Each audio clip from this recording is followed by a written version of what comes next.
Hey everyone, Steve here from 11ish, a channel where we talk about lucrative investment strategies and opportunities based on the requests from the 11ish collective. A lot of people are asking me about alternative investment opportunities, things that are less traditional. And one of those things is cryptocurrency. So in this video, we're going to talk about what it is, should you take it seriously as an investment, and the pros and cons of investing in cryptocurrency.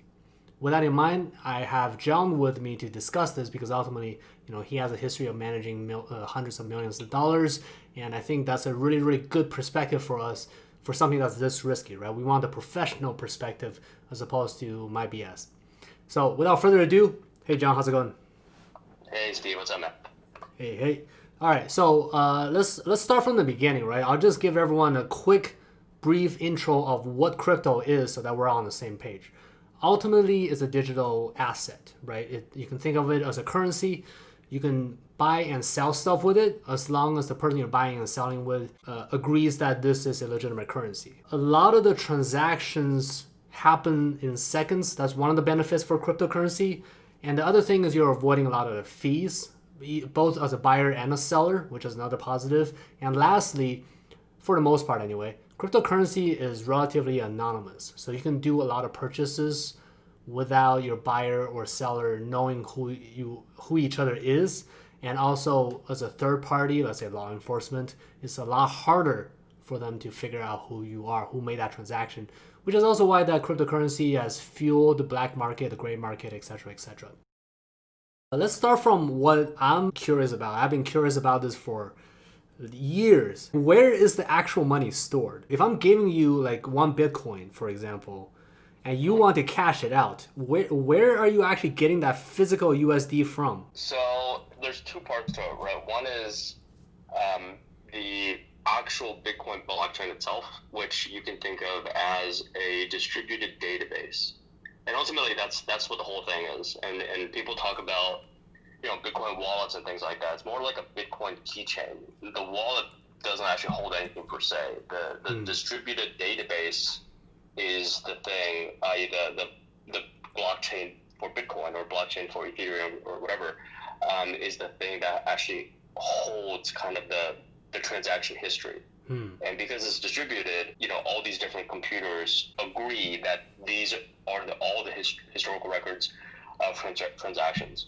And you use kind of your wallet / keychain to then, move stuff and say, okay, well, I want to do this transaction.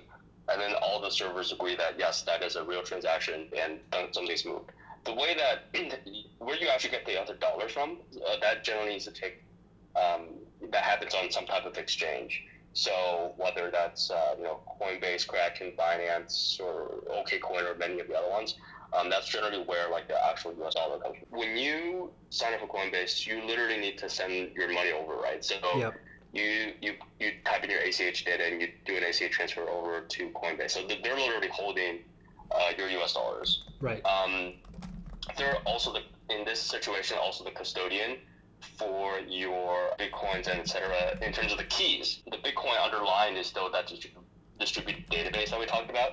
So that would be like kind of the main difference between a Coinbase model versus like an E-Trade or a Robinhood model, where Robinhood is holding your US dollars as well as actually your Apple shares, versus a Coinbase and the like are holding your US dollars actually, but holding your keys in equivalent terms, rather than like holding real Bitcoins, whatever that means. There's no such thing as real Bitcoins. It's just a distributed database where there's agreement in terms of like which folder is holding how much Bitcoin. Yeah, so I really want to dive on this just for a couple more minutes because this is still like I'm not wrapping my head around this, right? Because the market cap for Bitcoin is $200 billion. And let's say I'm a whale, and let's say I want to cash out $10 billion right now on Coinbase. Where are they pulling $10 billion from? From people that are buying. It's just the same as if you were cashing out $10 billion of Apple stock. Someone needs to buy it from you. And There's no one buying it, the thing's not worth anything. Oh, so what you're saying is Coinbase is actually like facilitating the transaction. Yeah, it's facilitating the transaction of that $10 billion. Yeah, Coinbase is the combination of Robinhood and NASDAQ. Okay, okay, that makes so much more sense now. All right, okay. Exactly. So essentially, if no one wants to sell you at the value that you want, then you basically have to lower your value just like a real stock. Exactly. So if you download like there's quite a few programs out there which kind of track this, but you'll see the amount of bids and asks on both sides. Yeah.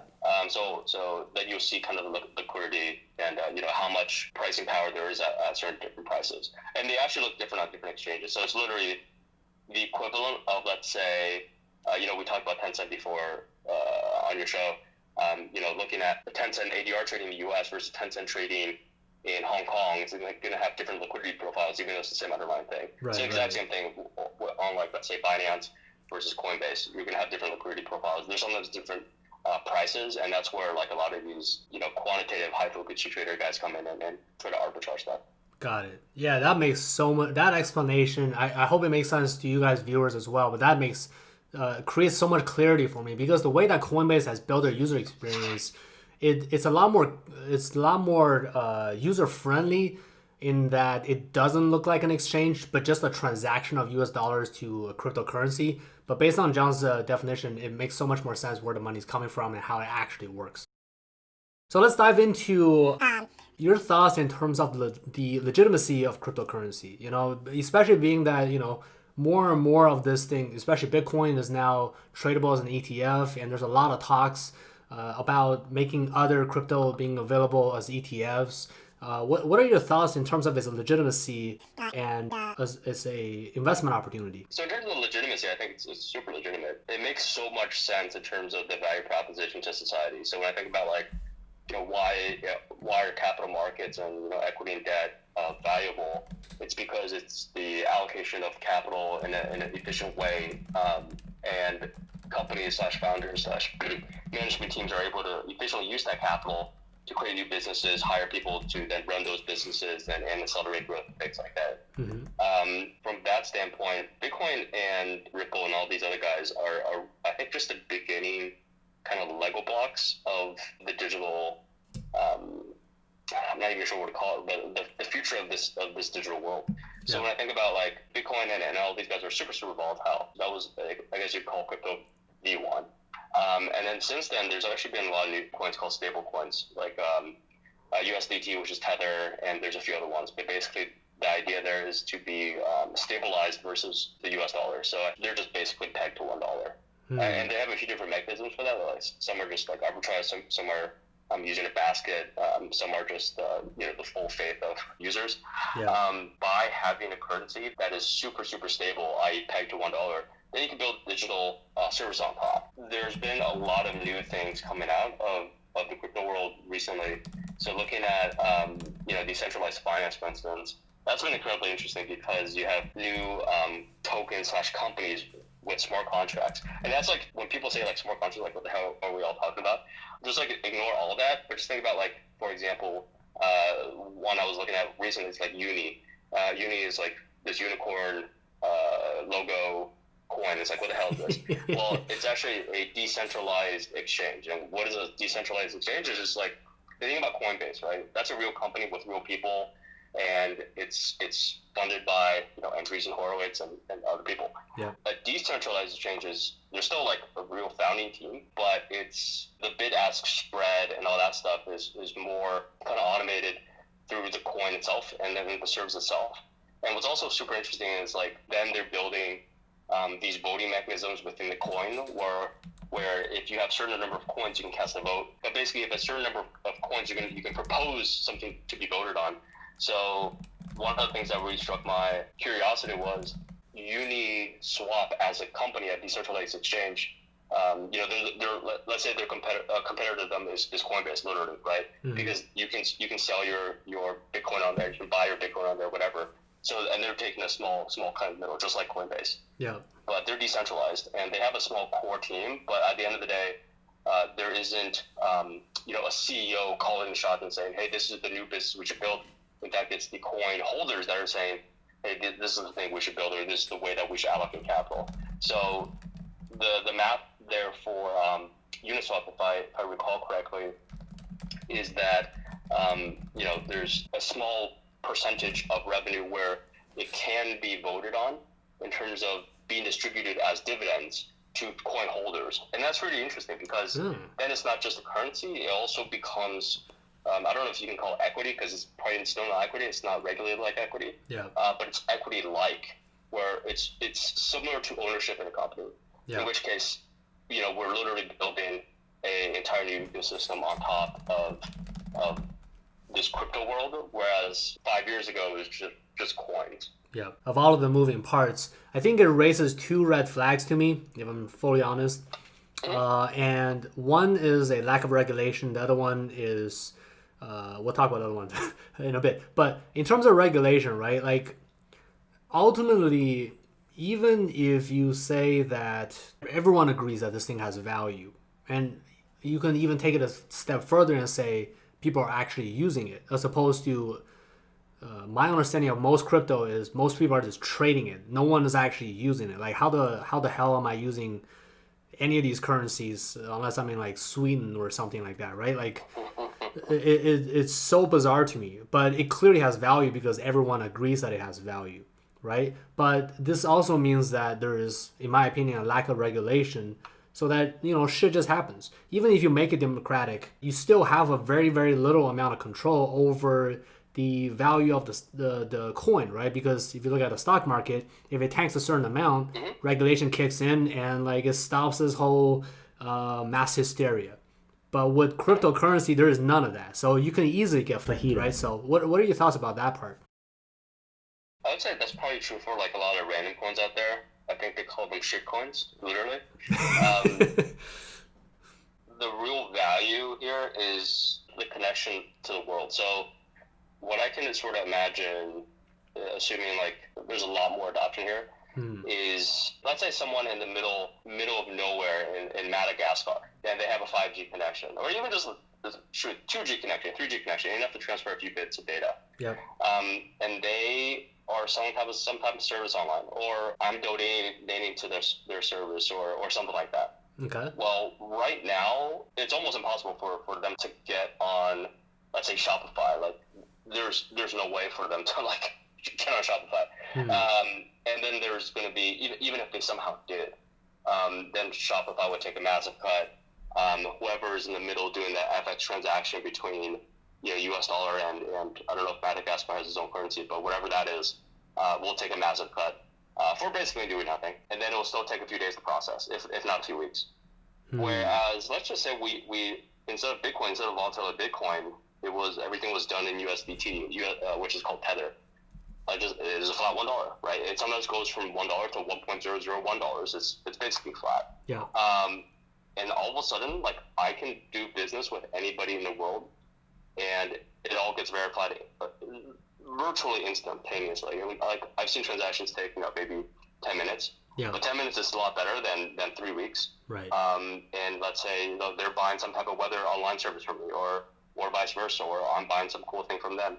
All of a sudden, like it just makes things connected. The Western Union and PayPal and all these random companies, like they don't do anything. They're just they help you out in terms of like sort of connecting you, and then they like destroy you in the middle because they're like, oh yeah, for the FX thing, we're going to charge you 10% worse than anybody else. It's like, okay, cool, because I don't have another choice. Yeah, because they're a monopoly. So, exactly. I mean, yeah, they're virtually a monopoly. I mean, like Western Union charges people like 5-10%, especially like the more poor you are, if you're sending money to like a country with low GDP, you're going to get destroyed. So the less you make, the more you're going to get charged. And that's just like really sad. Yeah, thanks for that. That actually, that really convinces me in terms of the overall value prop. Because, I have read a lot about how Ripple works and them trying to essentially bring down, or rather, instead of bring down, evolve how banking works, which, like you pointed out, right, it makes transactions a lot faster and also opens up the world market in a positive way. So I'm completely sold on that.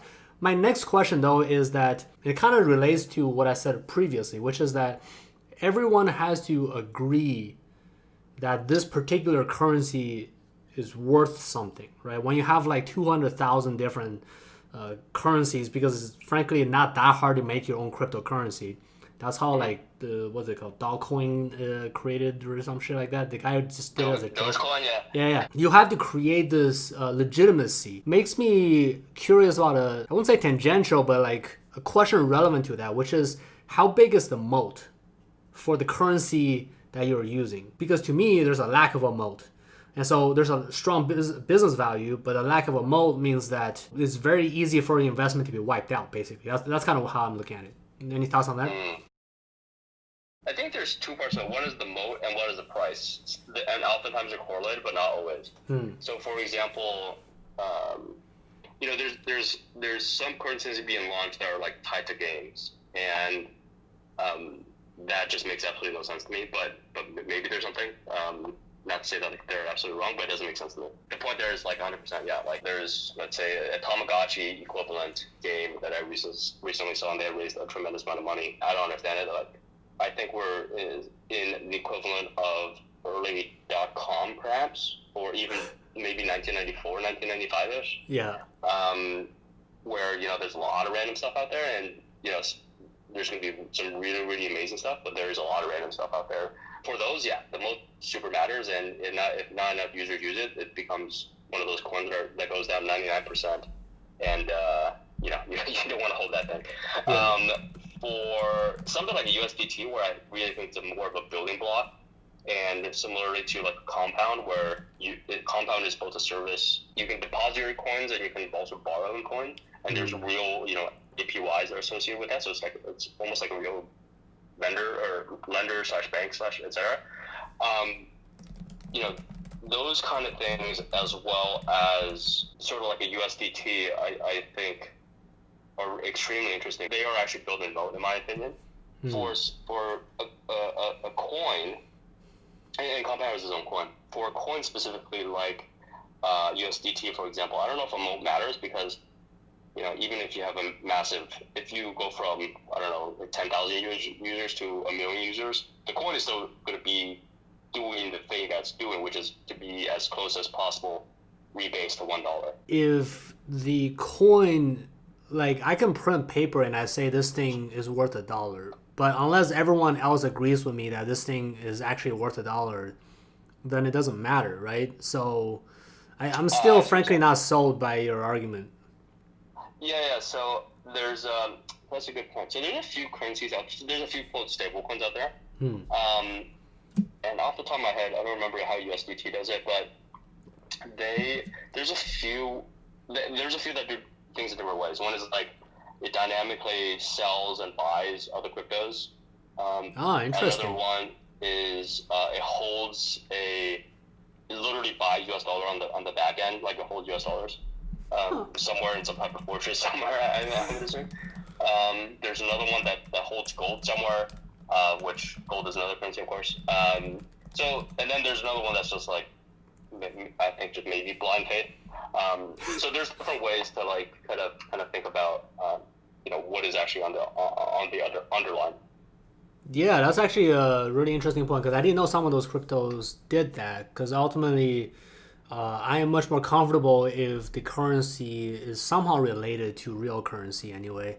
Because ultimately, I think either that or you have to build legitimacy by having literal banks back your currency, right? So one thing I know of, and I'm also actually invested in, is Ripple, because that's ultimately what they're doing. They're working with a ton of banks trying to build legitimacy, and they also have software that can make transactions better and faster even without their currency. So that's why I think that the business is very interesting, and their cryptocurrency has a better chance than things like Bitcoin, in my opinion. But yeah, I get where you're coming from. But my next question then is that, let's say we have a good understanding of a crypto and have faith in the currency being worthwhile. But then you run into an issue that I actually think is an issue with Ripple, which is that you have the founders owning like a shit ton of it. And it becomes a double-edged sword, in my opinion. Like, the dude that founded Litecoin sold out his currencies so that Litecoin doesn't become like his pet monkey. Like, I think I have huge respect for that. Whereas Ripple, the founders literally own enough to freaking like buy a country, that kind of stuff, right? So even though they're creating stability with the currency where it's like 25 cents forever, and I think that's reasonable, and that allows banks to adopt it without afraid of the fluctuations. All of that makes perfect sense, and they're creating a lot of adoptions. That makes sense as well. But if the currencies start making more money, start being worth more money, then suddenly the founders are quote unquote super rich, and that just on paper that doesn't sound right, right? So I'm not really sure what your thoughts are on that. Um, that's going to be probably that's probably going to be inherently the case with most of these ICOs. I think that's why everyone is doing a lot of these ICOs right now. Yeah. These ICOs, some of these guys are raising $100 million straight out of the gate, and then in terms of like the amount that they're selling, Yeah. to quote raise money for their project, Right. and then at that valuation of the implied company, then they sell additional coins, and then they sometimes the thing goes down 99% after they cash out $20 or $30 million themselves. So in which case, that part is absolutely the Wild West. So in terms of like new ICOs, there's literally so many new ICOs coming out. It's kind of ridiculous, and there's going to be ones that there's going to be a lot of that ones. It's the equivalent of I'd say early.com for sure. Right. So ultimately, what I'm hearing then is do your due diligence and don't invest in things you don't know about. And just like stocks, I highly recommend you don't invest in ICOs or IPOs. You want to fully understand and see how the market reacts before you start putting money in. And the other thing that you did highlight, in my opinion anyway, is that either way, this is the Wild West. So it's hard to see which one is going to be the winner in the end, even though you see a couple of winners, like top 10s right now. That doesn't really mean much, right? Like pet.com was a big deal back in the .com era, and now they're bankrupt. So I think all of these things need to be kept in mind when you invest. So yeah, something to chew on. One of the things I actually left a comment to one of my followers about cryptocurrency, which is that, I frankly see this as a lotto ticket with higher probability of winning. I mean, it's still a lotto ticket, but you have a better chance of winning than a lotto ticket by several margins, right? I would say it's better than a lotto ticket. The way I think about anything is like risk reward, right? So let's say I'm buying like a stock. Yeah. And I'm taking a risk reward, and let's say I might potentially make 50%, but my volatility on the risk side is like plus minus 50% also. In which case, it's called a Sharpe ratio of 1. Yeah. But for cryptos, I would say the upside might be 10x. The risk side absolutely is going to be high too. Yeah. It might be 100%. I might lose everything. Right. But that's still a better risk reward as long as you just like do the right allocation for your portfolio. Like you would probably want to put less in crypto than you would in like, let's say, Google stock. Sure. Because Google is like you might go down 50% in a bad year or bad 2 years. Versus crypto, you might lose 100% permanently. That said, there's that upside math you got to think about. Yeah. Because there's very few things on earth which are going to make you 10x. Yeah. Or like 100x or whatever it is. That absolutely makes sense. And frankly, I think the more there are regulations, the less likely that you'll make a lot of money. Because at least in that aspect, I think Trump is right in that regulation inhibits business. But then at the same time, if you're a moral human being, you realize that regulations is also what prevents people from taking advantage of the system. And taking advantage of the system ultimately creates value faster than everyone else. You're basically moonshooting yourself faster. You disagree with that? I would partially agree with that, but I would also consider that regulation means that you might get greater adoption, right? So like let's just say. Oh, that's fair. I don't know what percentage of people on Earth use Bitcoin. Yeah. But let's just say 0.1%. And let's say that moves to 0.2%. Then you doubled the number of people, and then maybe with regulation you get to 1% or something, or 0.5%. There's just so much ways to almost any press is good press as long as it's not like cartel or anything right now. Yeah. That's fair. I stand corrected. Though this does lead me into another interesting question, which is Venezuela as a government, they had hyperinflation, right? And then the government decided to create their own cryptocurrency, which is the ultimate definition of adoption, right? The government says this is legitimate. But what are your thoughts about that? I mean, that just seems like a gimmick. I mean, like if a country creates a cryptocurrency, what's the difference between that and like literally just printing a new type of dollar? But like you said, right? Like it's legitimacy, like being recognized as a legitimate currency, right? Yeah, but like if no one else uses it, then it doesn't really matter, right? Yeah. I think it's the Venezuelan. I think it's the Bolivar. I could Yeah, it is Bolivar. Okay, so why don't they just make a new thing called the Solivar? And whether it's printed or not printed, it's still backed by the same guy. That's the thing. So Yeah. it's like I don't know if it really matters because it is controlled by somebody. I honestly, man, I feel like you're convincing me out of investing in crypto because ultimately it is. I wouldn't invest in the Venezuelan crypto. That seems insane. But but any cryptocurrency is created by an individual as opposed to like a legitimate, like institution. True. So in a crypto, I would look for a crypto that's not owned like by 50.1% owned by like a single person, because then it's like not really decentralized. Yeah. And it defeats the purpose. Okay. The way I think about crypto is like, it needs to be kind of free in order to actually work. Not free, but like there needs to be a certain level of freedom and liquidity for it to actually work. And I would also say like cryptocurrency, I think, is not the right term. And I know it's already been used as like that term, and I think the word cryptocurrency is correct. Maybe 5 years ago, or like I guess 2016, 2017, when we had the massive boom. I don't know if cryptocurrency is the right term because it's no longer a currency. They're literally businesses running on top. Like the compound example I mentioned, also like companies like DYDX, they're literally like fully working autonomous equivalent of central banks, but not central banks. Your local Chase. You could go in and borrow money. You can put your money in there, and it'll generate interest. It's literally a company that's decentralized. So it's unlike anything we've ever seen before, and it's no longer becomes a currency. Interesting. Is that the one you recommend then? I don't recommend any of these guys. Full legal disclosure, I do not recommend anything.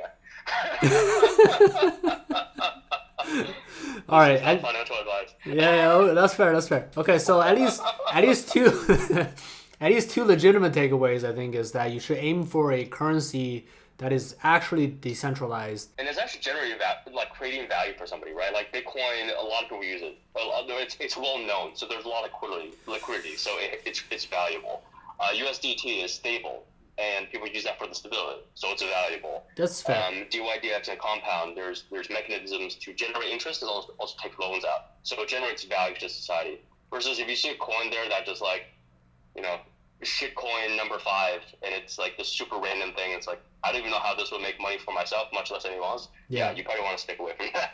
That's fair. Actually, just piggyback off of what you just said, I think a very strong indication for the legitimacy of a coin is to see the adoption of the coin in e-commerce. So a very interesting thing that I actually look at is if you look at, I think it's Overstock. Yeah, I think it's Overstock, which is a legitimate business. I think they're public anyway.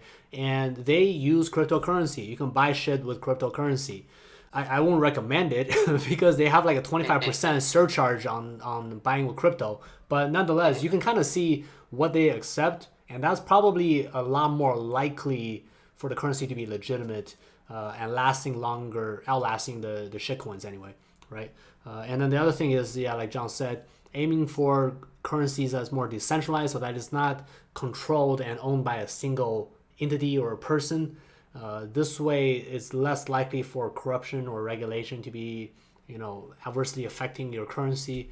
and it has a better chance for adoption in the long run, right? Because no one wants to really use a currency that's owned by a dude that just printed it out for himself, right? So, right, exactly. Yeah. Exactly. And I would also add, I think PayPal recently added, at least said that they were going to start integrating that Bitcoin. Interesting. And the stock shot up like 5%. This PayPal is definitely a monster. A good monster. I like PayPal a lot, actually. So ultimately, I think this is all I wanted to talk about cryptocurrency. I think this is a very interesting time to talk about currency in general because I'm not a forex trader, but cryptocurrency is interesting. It has a lot of potential and a huge amount of risk. Ultimately, the way I look at it is once you've figured out amount of risk and amount of gain that you can potentially get out of a currency, I recommend, like all investments, look at it like a poker hand, right? If you're playing a pair of twos, the probability of you winning versus a pair of aces is very, very different. So the amount of money you invest or bet is going to be different as well. Both has opportunities for you to win. It doesn't mean you should fold. It doesn't mean you shouldn't touch it, right? It just means that you have to look at it with the idea of bankroll management. With that said, I want to jump off on a quick tangent right here.